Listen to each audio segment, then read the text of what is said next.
Hi, my name is June.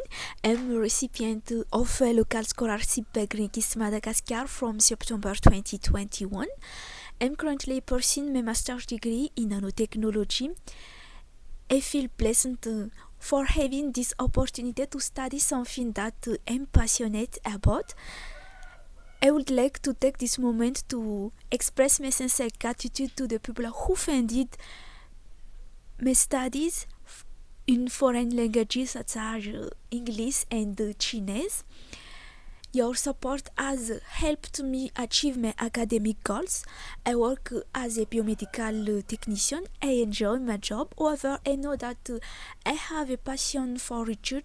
That is when I decided to pursue postgraduate study in a field that uses the latest advancement in technology to find solutions to the world pressing issues.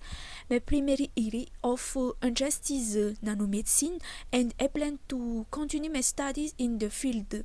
In this field, I believe that nanotechnology has a huge potential to revolutionize medical treatment, and I want to be part of that change. I would like to thank everyone who has played a significant role in my academic journey, such as Asna Samuelinat and all members of Greenpeace Madagascar. Thank you very much.